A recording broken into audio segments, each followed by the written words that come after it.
Hello everyone. Welcome to our webinar series De-Westernizing Media Literacy, Perspectives on Pedagogies, Practices and Theories of Media Education. Today our topic is media literacy in Japan. We have been running this series for a couple of months now, and it is basically a continuation of two previous webinar series, one that focused on the Nordic countries, Finland, Denmark and Norway, and another one that focused on 8 European countries. In this series, produced by Nordicom and Nord Media Network, our ambition is to widen our perspective by looking at regions beyond the Nordics and Europe and the Western world. But we want to understand de-Westernizing in a broad way. De-Westernizing in this context means asking how to remain culturally sensitive when forming theories, practices and policies about media literacy, or media and information literacy, MIL. How to understand different systems, media systems, journalistic cultures, educational contexts, and so on. In some contexts, as we have seen in this series, decolonization is the key term, while today we wanted to take a look at the Asian perspective and chose to examine Japan. My name is Maarit Jaakkola, and I'm the co-director of Nordicom, a center for Nordic media research at the University of Gothenburg in Sweden, and I'll be your host today.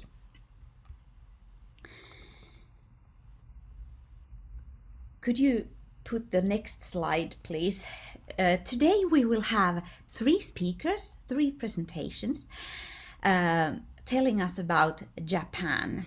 I guess many of us in the Nordics have a lively contact to the Japanese culture through their media culture, through manga, Pokemon, J-pop, or just the everyday issues of tea and sushi. We know that Japan is a media and technology saturated society. It's an urban society. But how are the Japanese citizens educated in terms of media or digital media? This is something we want to find out today.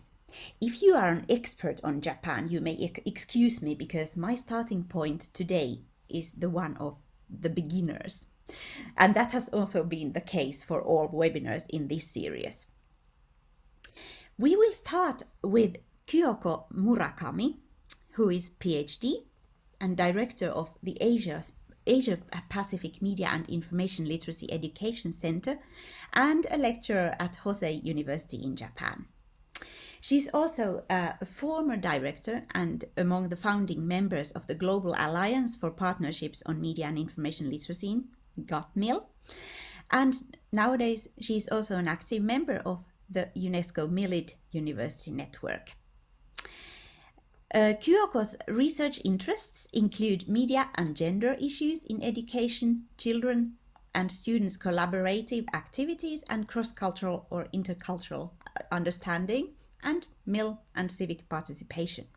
And she's going to talk about the current status and challenges of MIL policies in Japan. So please, Kyoko, the screen is yours. Okay, thank you. Just a minute.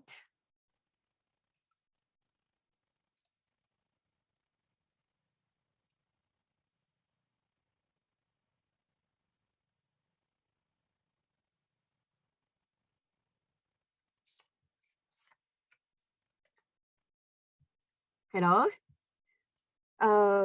This is it's my great pleasure to have an opportunity to speak in front of you. My name is Kyoko Murakami, and I wanted to speak current conditions and challenge of MIL, Media and Information Literacy Policy in Japan. And then I would like to connect this to the later speech and discussion. And current status, first, I would like to talk about current status and issue of Japanese children and teaching concerning MIL related education, let me show you a good part of Japanese education outcome that is in charge of Ministry of Education, Science, and Technology. According to the PISA 2018, PISA is a program for the international student assessment by OECD. Japanese students score very high in the index of knowledge of reading strategy for assessing the credibility of sources. This is very good sign because Japanese students seem to acquire the MYL competencies to prepare to deal with disinformation and misinformation. But there is some Japan's shadow parts also. Japan is advanced country, although there's very poor learning and teaching MIL school equipment and resources. Here, the PISA result in 2018 showed that less than 30% of the students had an effective online learning support platform as compared to more than 50% in OECD average. Japan is here. As a result, Japan ranked last among OECD countries in terms of the amount of the time spent using the digital devices in school, in the school classes. Also, while Japanese students ranked first among OECD countries in the frequency of chatting on the internet and playing one-player games, the frequency of doing homework on the computer was the lowest among the OECD countries. This is the current Japanese kids' condition. And also for the teachers' condition, teacher need to learn how to use the digital devices to improve their understanding of technologies and their knowledge of how to apply it. Regarding teaching professional resources, however, Japan was unfortunately last place among OECD countries for effective professional resources that were available for teachers to learn how to use digital devices. Thus, both Japanese children and teachers seem to have very limited teaching and learning equipment and resources. So what's wrong with MIL in Japan, Japanese education? I think the most serious problem is that Japanese education policymakers have been little attempt to promote critical thinking in curriculum, teaching material, or teaching training for how to teach critical thinking due to their sort of protection-oriented policy. The Ministry of Education has been trying to promote the ICT education and information morality instead of promoting MIL and critical thinking. But because of the PISA result, Japanese government, including Ministry of Education, seem to shift from their protective policy to empowerment. Let's see the detail of the governmental policy regarding the ICT and MIL point of view. Although many children who are online enjoy it as a positive experience, educators and policymakers have concern about the risk and harms of online of children, such as cyberbullying, hate speech, disinformation, and misinformation, and so forth. At the same time, Japanese children and teachers have very limited teaching and running MIL school equipment and resources. So, Ministry of Education, Culture, Sports, Science, and Technology has launched the Giga School initiative that is global and innovation gateway for all. In collaboration with the digital agency and other ICT-related ministries, such as Ministry of Internal Affairs and Communications, Cabinet Office, and Ministry of Economy, Trade, and Industry. Assuming that all children have their own computer, the Giga School policy promotes the upgrading of ICT classroom environment, including computers for teachers, upgrading the nationwide school network environment, and enhancing support for the use of school ICT environment. It means like assignment of ICT supporters who provide daily support for teachers. And also the next MIL policy is the Ministry of Education, Ministry of Internal Affairs and Communications, which has long been champion about the promoting ICT utilization and media education, media literacy education. Since the late 1990s, this ministry had produced many media literacy related practical teaching material in cooperation with the media professionals, academics, and school teachers. And recently, to combat disinformation and conspiracy theory, the ministry intends to promote media and information literacy education further as a school education policy. While not yet officially announced, the ministry will try to promote the MIL and digital citizenship education project in cooperation with the public library.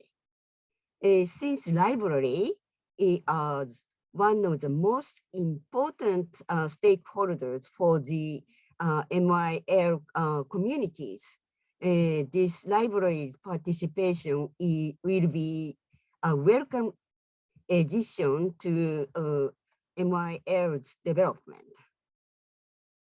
And cooperating with other governmental agencies, Cabinet Office currently developed the fifth basic plan on measures for providing a safe and secure internet use for young people, and draft policy package on education, human resources, and development for the realization of Society 5.0.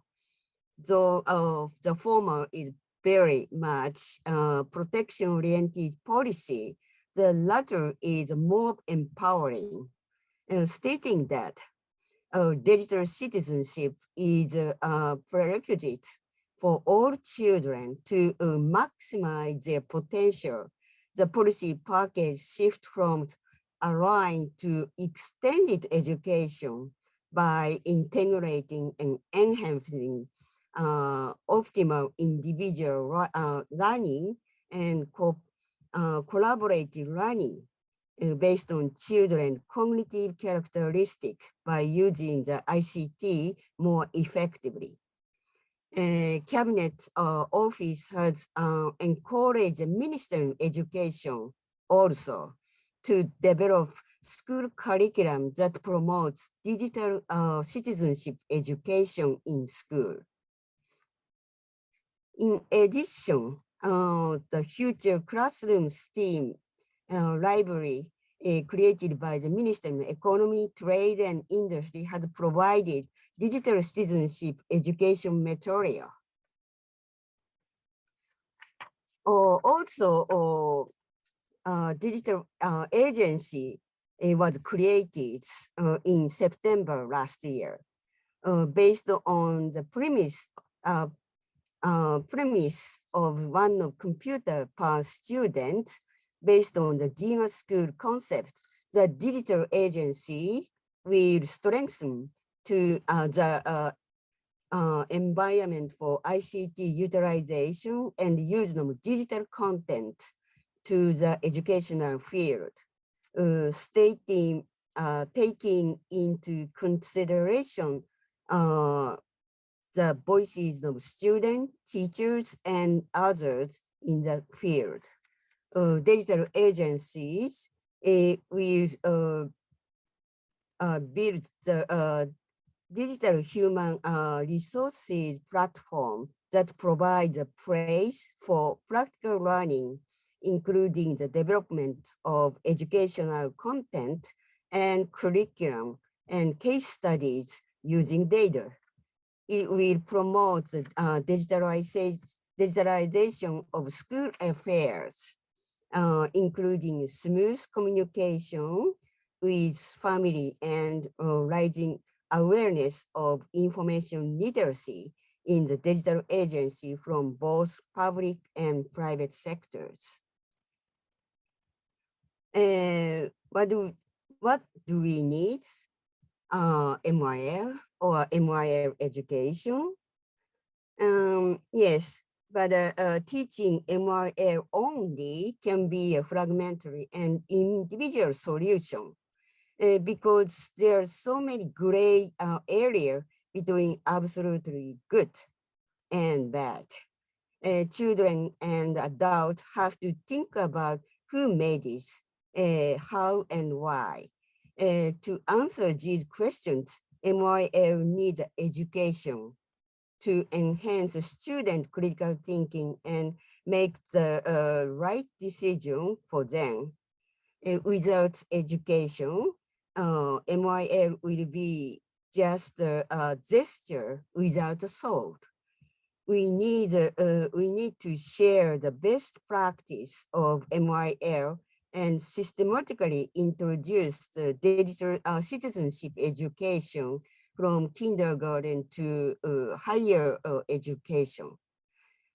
Networking organization for the wide range of teachers and media professionals, such as NAMU in the USA, are necessary for promoting the MYL education policy in Japan also. Japanese government should provide all children with affordable access to high quality online resources and create a channel, a platform, or a cleaning house for sharing information, teachers' material, and good practice in both public and private sector. There is a pressing need to create an archive site and cleaning house that can unify both educational contents, program, and technology system to share such great experience together. That's all I have to say. Thank you for listening. Thank you, Kyoko. Very interesting overview about the Japanese media and information literacy landscape. And now it's time for questions. What I was immediately thinking was that the lack of digital service or digital device support among teachers and Japan's low rankings, that was somewhat surprising. Um, how would you, if you think about this shortcoming, how would you explain it in more detail? You said that it's because of the lack of male perspectives in the curriculum. So maybe you could tell us a bit more about the curriculum, the basic school curriculum. How does it look like, and what does it emphasize? Because we don't know that much about that context. Okay. I think I don't know why it doesn't show the picture. But anyhow,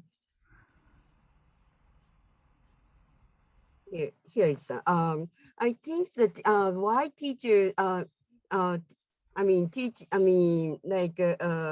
teaching resources are kind of low in Japan is that even though young people are very familiar to using a computer, most of the teacher, particularly elementary and junior high school student, junior high school levels teacher, they particularly a little bit older teacher, they are not so familiar with using the computer in their classroom.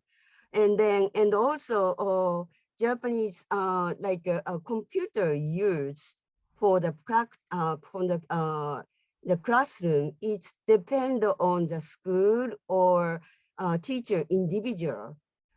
It means that not so many teacher they don't use a computer for their instruction with a daily basis. Maybe some teachers may use the computer for their instruction, but it's pretty much depend on the teacher. And I think, and also depend on the prefecture. I think the using of the computer is, I think that it's pretty much depend on the school itself. Also, prefectures. There's some kind of digital divide from the prefecture to prefecture and teachers. So there are the schools may or regions may be quite different from each other, and there is no national systematic work going on. I think so. For instance, one computer per one every student have their own computer. This policy is right, and then pretty much at this moment, pretty much all students can get their own computer, but depend on the prefecture. Some prefecture provides a computer by their own budget. They would pay the computer and they provide the student, all the students to the computer. But some prefecture, their parents should buy the computer for their children. So it depends. So some children from the disadvantaged family, they might have a little bit difficulty to get their own computer. So it's pretty much depend on the prefectures and school, I think. Okay. When listening to you, I got the impression that digital citizenship and is a key term, and there is a pretty much focus on technology, digital technology. And you also mentioned the Society 5.0 concept. It's that would be fascinating to hear a bit more about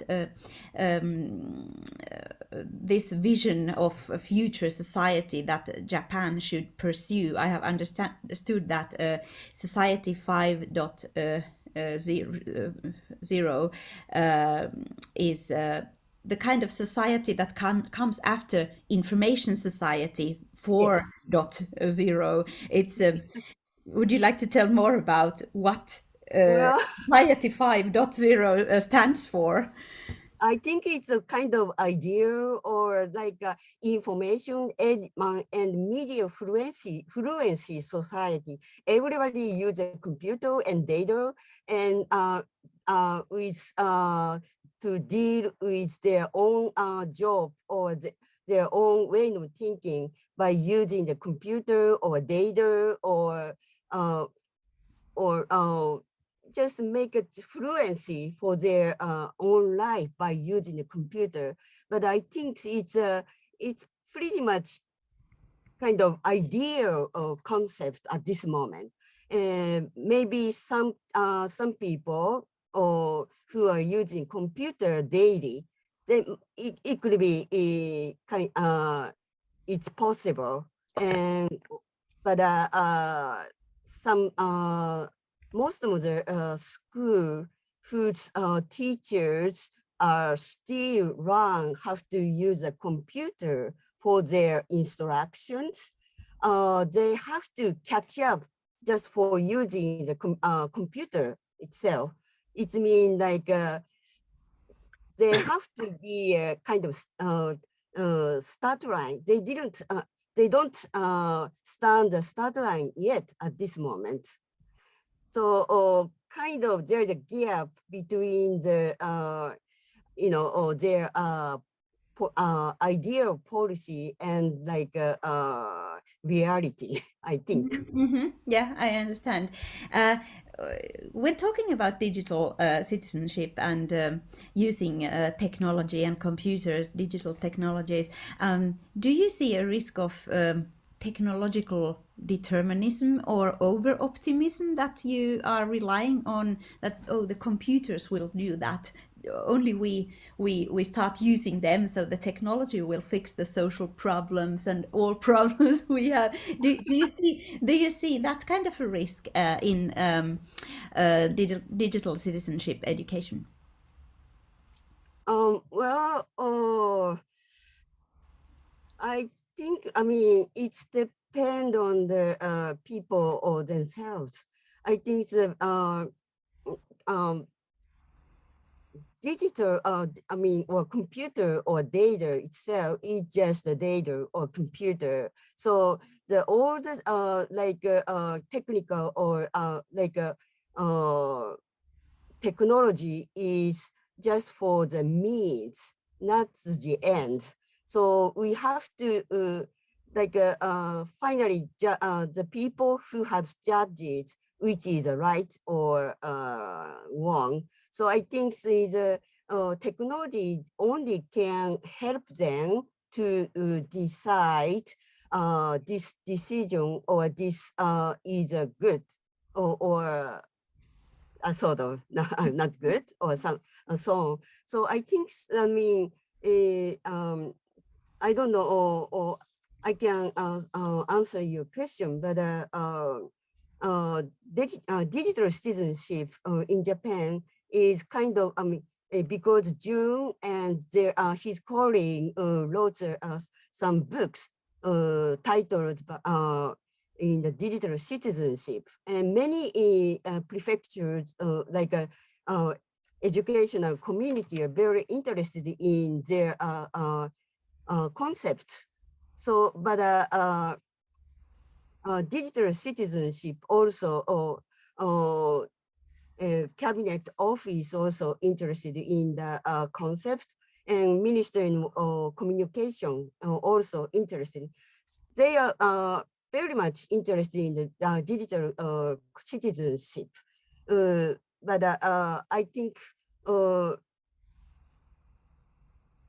if they, I mean, in terms of the education, if they didn't put the digital citizenship or media information literacy to put the course of study, they, I mean, in Japan, course of study is very important. So it's gonna be very difficult to promote the digital citizenship or the media literacy education without putting in this term to the course of study. Teachers in school don't do this much to promote that kind of concept. So that is why, according to June's information, Cabinet Office puts the Ministry of Education to put the concept of digital citizenship to the course of study. I think it's gonna be realistic or not, but there's some movement at this moment. Okay, interesting. Thank you, Kyoko. Now we have to go further to the next speaker and hear some more about the Japanese landscape. Our next speaker is Jun Sakamoto, PhD, professor at the Faculty of Lifelong Learning and Career Studies at Hosei University as well in Japan. He is also engaged in MIL and higher education and active in national networks and institutions promoting MIL. So please, Jun Sakamoto. Please stop sharing Kyoko's. Oh, sorry. Yeah. Oh, here.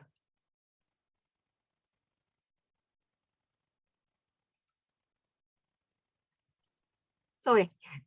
Okay, just a moment, please. Okay. Can you my screen? Yes. Okay. My name is Jun Sakamoto.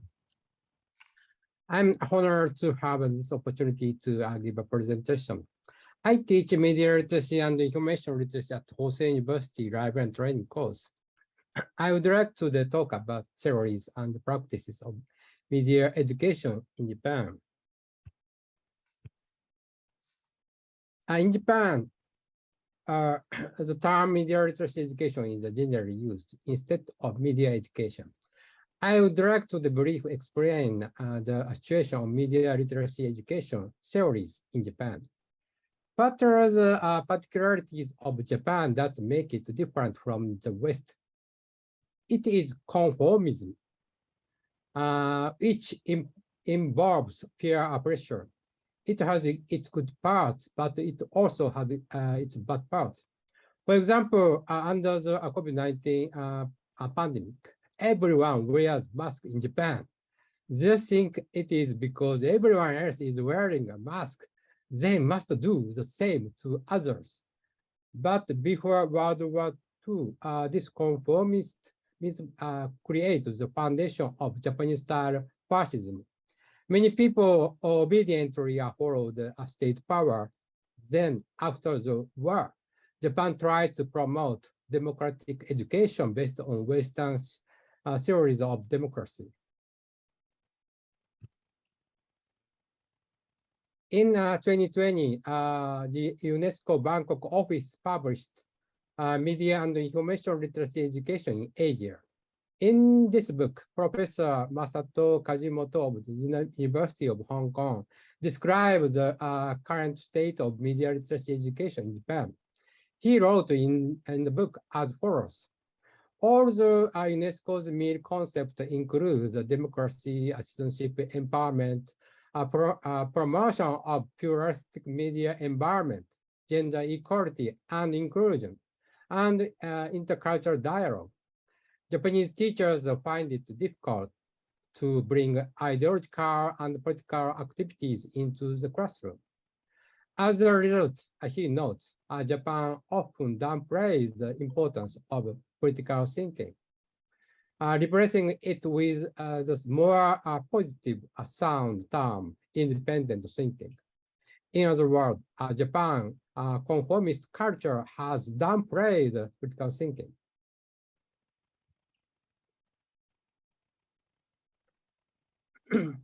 Another characteristic of Japanese media literacy is the sender's intent theory. In other words, this theory believes that critical thinking in media literacy means understanding the sender's intent. This theory is based on Shannon and Weber's transmission model of communication. In other words, the advocate of this theory applied the principle of information science directly to media literacy theory. However, especially in the age of social media, it is extremely difficult to figure out the sender's intent. Therefore, it is difficult to develop a sender's intent theory to address the issue of disinformation. However, of course, there are media literacy researchers and educators who do not adapt to the sender's intent theory and adapt to the cultural studies and constructionism theories. Midori Suzuki, she is very famous, but passed away in 2006, was a leader of this group.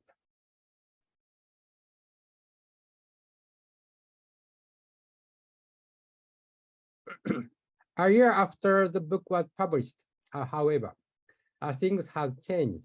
I and the Smart News Media Research Institute published Media Literacy Fostering Critical Thinking in December 2021. This book became a bestseller in the media field.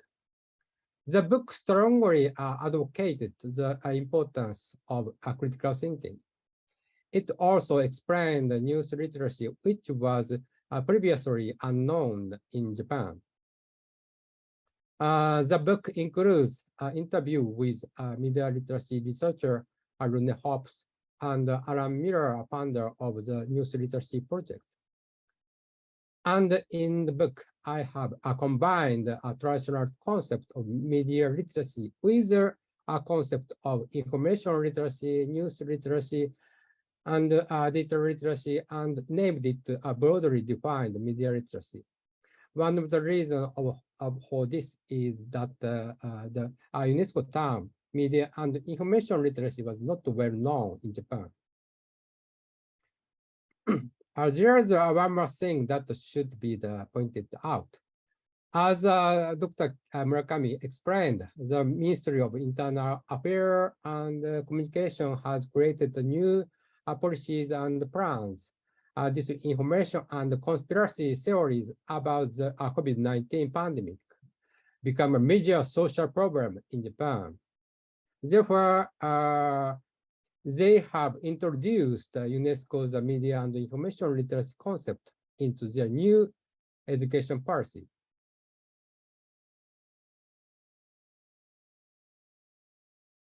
Japan's school education law created immediately after World War II states that one of the educational goals for junior high and high schools is to cultivate a broad and deep understanding of society, healthy critical thinking, and an attitude that contributes to the development of society.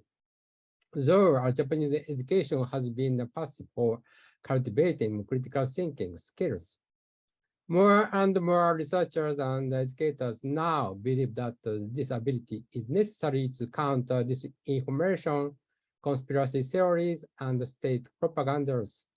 However, these practices have not yet been fully implemented.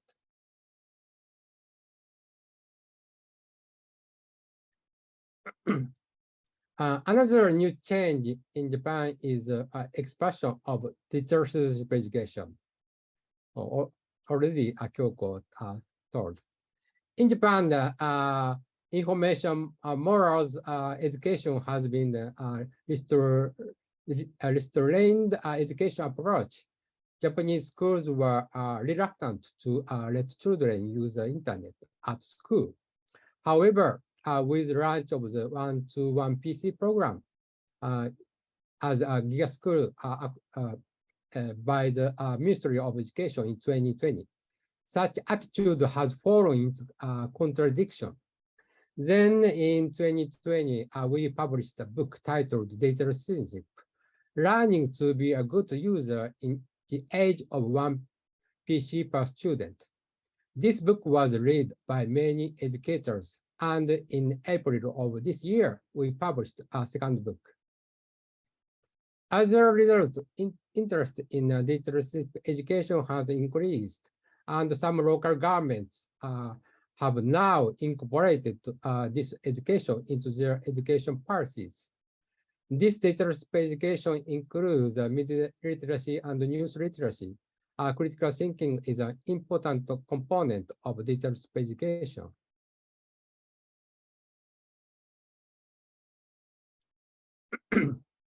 In addition, ESD or Education for Sustainable Development Goals is particularly active in Japan. The national curriculum guidelines include the concept of the ESD. There are more than 1,000 UNESCO associated schools in Japan. ESD and MIL can be integrated since both are UNESCO educational theories. And there are also cross-cultural practice that integrate ESD and MIL, such as the video letter exchange project.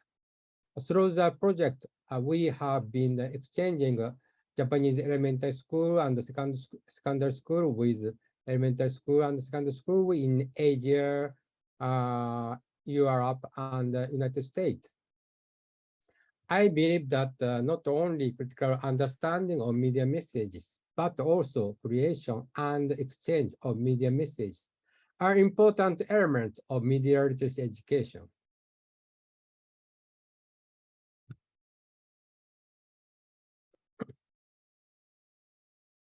Currently in Japan, there is a conflict between media literacy, digital citizenship education, and ESD, which emphasize critical thinking, and the Japanese conformism, which try to downplay critical thinking. The modern world is threatened by disinformation, conspiracy theories, and state propagandas that seek to expand fascistic thinking, all of which threaten democracy. I believe that Japan, with a conformist culture, is also facing a great challenge. And my presentation is now finished. Thank you for listening. Thank you, Jun Sakamoto. Thank you for this fascinating insight that there is a collision between the traditional way of thinking and the new development. Yeah. I believe that there is a kind of a cultural foundation in every country in which the educational activities such as mill education are like incorporated, and this very nicely puts forward the difficulties or highlights the difficulties and challenges that you might have. But you seem to be pretty optimistic in front of this great challenge anyway, because you described that there is a kind of a paradigm shift occurring. Am I right? The teachers, for example, they are slowly discovering the critical thinking through the new literature that is published and so on. Is this a correct observation? Yes. Do you think? Because this is my job. Yeah, in Japan, a course of our study is revised every 10 years. So, and we have to catch up the situation. So not easy to change. And yeah, and even if national policy change, schools do not change easily. So this is a big problem in Japan. And also there's a big device Japanese culture in children. Children culture is based on a game and Pokemon. Yeah, they know very well about the digital culture, but in a school, not. Teachers don't know, don't know where the digital culture like Pokemon and the games. So game cartoon, for example, this is a big problem because teachers don't know that kind of the culture very well. But media literacy education have to introduce the kind of the culture into the school. So, and Society 5.0 is highly criticized because some researchers say that that is a pressure from the industry. Yeah. So, and I think that there is a very big conflict in the culture, Japanese culture, but we have to change the foundation of the Japanese society to the MIL and media literacy based culture and the society. And it is a big challenge. Mm-hmm. Mm-hmm. Yeah, I wanted to ask you how to put these ideas into practice. How could How? teachers find the critical thinking? So, Yeah. do you have any examples how critical thinking could find its way into the classroom? Any best practices? But you now mentioned closing the gap between formal and informal Yes. learning might be Yes. one. Do you have any other best practices for that? Yeah. Yeah. And yeah, Japanese Ministry of Education have the ESD policy in the school. This is a key point because ESD have the critical thinking skills elements. So this is a good point because we have to combine the ESD and the MIL to the school. This is a good way to introduce the MIL education to the school, and I think. Okay. So I try to this practice some schools. Thank you, Yun.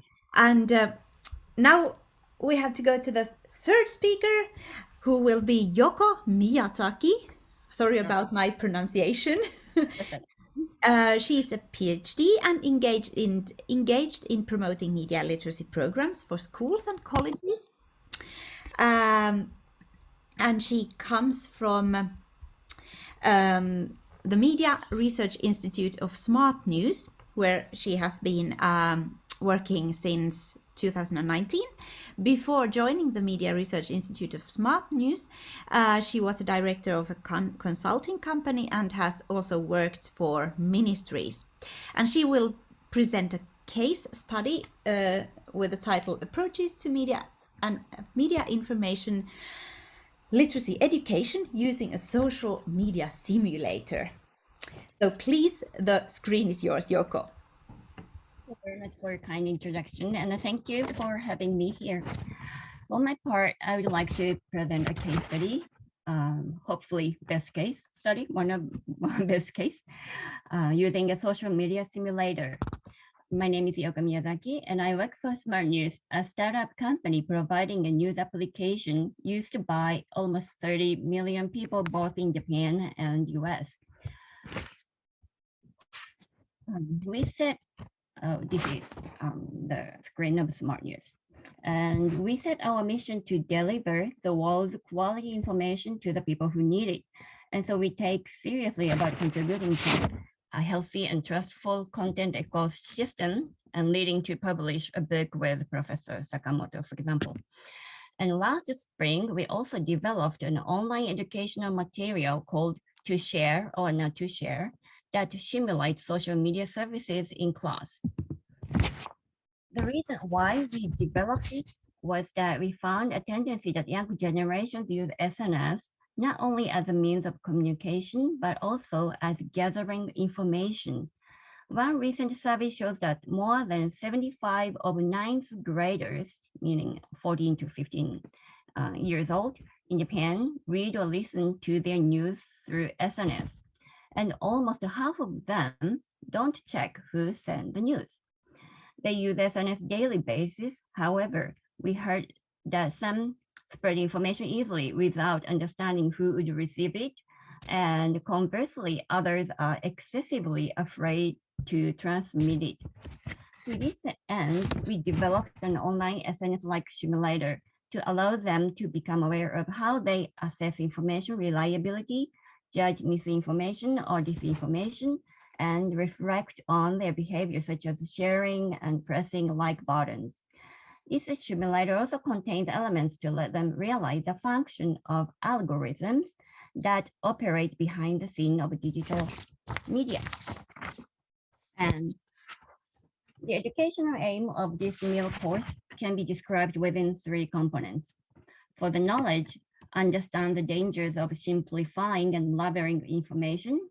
And for skill, develop skills to evaluate the credibility of a message. And for the attitude, nurture responsible behavior as a digital citizen. Now, let me go into the details of the simulator.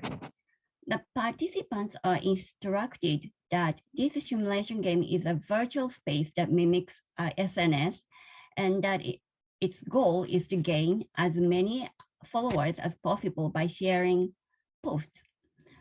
Here you can see one post as an example.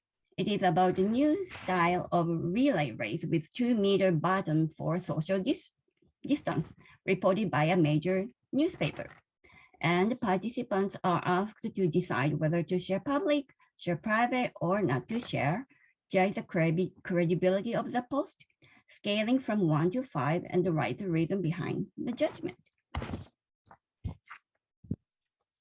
And the various types of posts extracted from real SNS appear on this game timeline. They include news articles, posts from both an anonymous account and a real account, advertisement, and so-called fake contents. As a mechanism for changing the number of followers, it is outlined that sharing posts that are of high interest of others will increase the number of followers, but sharing fake content with a high level of trust will decrease the number of followers. Here, fake contents are defined as contents that have been determined to be false or misleading by fact-check organizations, which are verifying various discourses that affect society. After filling out all the questions, the participants are led to the feedback screen page like this, where they find post details and how many followers they acquired or lost for each post. And here's an example feedback screen. You can see 2 statistical graphs on each post. The one above showing the ratio of share public, share private, and not share of all participants in the past. And the bottom showing the ratio of credibility that all participants evaluated in the past. So you can compare with these statistics and your answer. From C, here, other answers, participants can see experts sharing behavior and their reasons.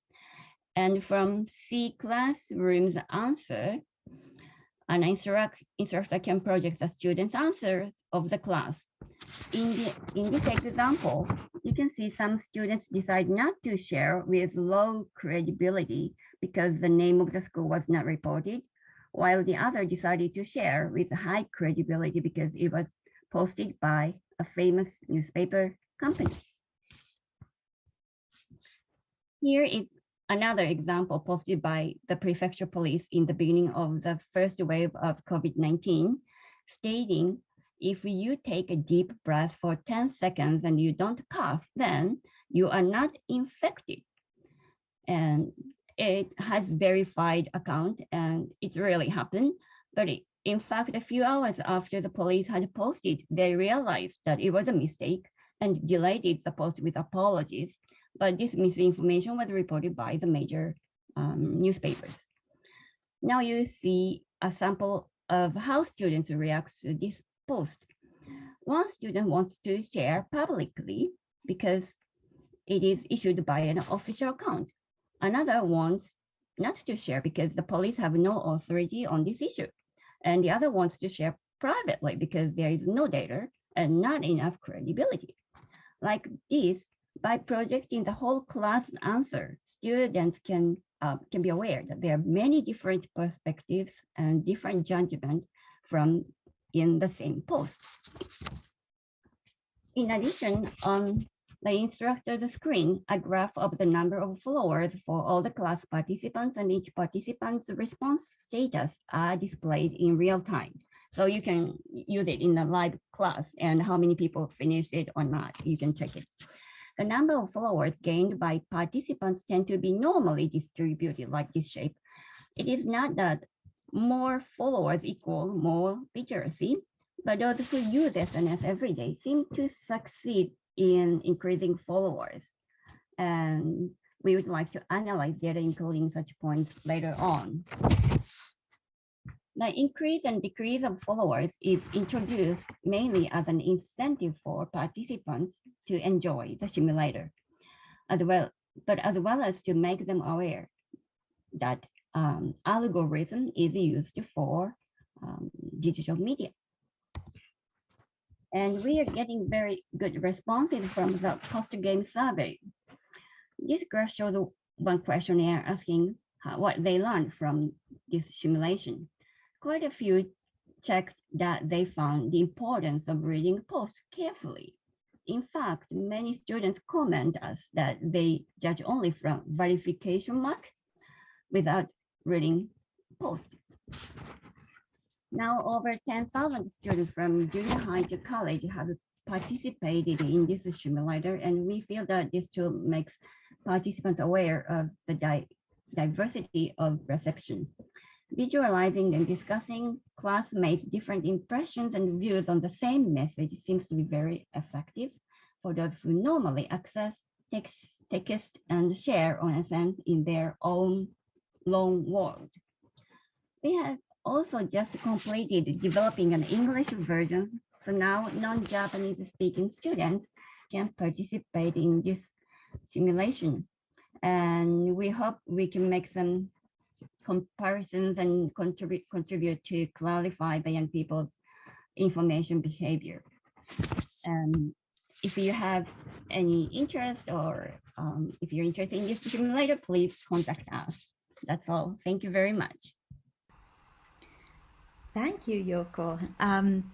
This simulator was well dovetailed with what has been said before, making it a bit more concrete. So thank you for presenting this case. It included elements of fact-checking and source criticism and many critical elements, actually. I see that it's very important to put learners into these kinds of situations that are similar to the authentic occasions that a user might confront or encounter in online settings and expose them to ethical considerations. But did you recognize the difficulties of critical thinking that Yun addressed in his talk? Did you experience it challenging to teach students to be critical? Actually, I get a quite good response from students, but for teachers, I have sometimes feel difficulty to explain that we don't have the right correction, even for us. To sharing is a correct answer or sharing privately the correct answer or not. We don't know that because we live in a world where we don't have a real answer. But some teachers want us to show the correct answer to use it in class. So that's a sort of a challenge to persuade them to use this simulator. But I would say 80% of the teacher takes it pretty much positively, and they said, wow, this is great, and please let us use it. That's, I think, would be 80% so far. Mm-hmm. Mm-hmm. Maybe the teachers then need extra support in or some kind of supervision how to relate to these kinds of exercises, or what do you think? Yeah, so I think we developed this simulator, but we need to do our research more to how to support them or how to make a better facilitation. We made a facilitation book, but it's more like how do you operate this simulation. So I think we better want to make better facilitation books and so on. And we started to accumulate some data. So we want to analyze and want to use it next development. Yeah, and that's a good lesson learned for everyone who's introducing new tools to think of how teachers relate to them and how they can be supported, not only the students. So thank you, Yoko. welcome. And now I see that we have heard 3 perspectives into MIL in Japan, strengths and shortcomings of policy, and some best pedagogical practices. So thank you, Kyoko, Yun, and Yoko for introducing us the Japanese perspective today. So this was it for today. You can see all the previous webinar recordings on our website, nordmedianetwork.org. We have previously examined India, South America, Arabic region, and Sub-Saharan Africa. So thank you for being with us today, and it was really nice to have you here. Enjoy your day. Bye-bye. Thank you very much. Bye-bye. Thank you. Thank you. Bye-bye. Bye.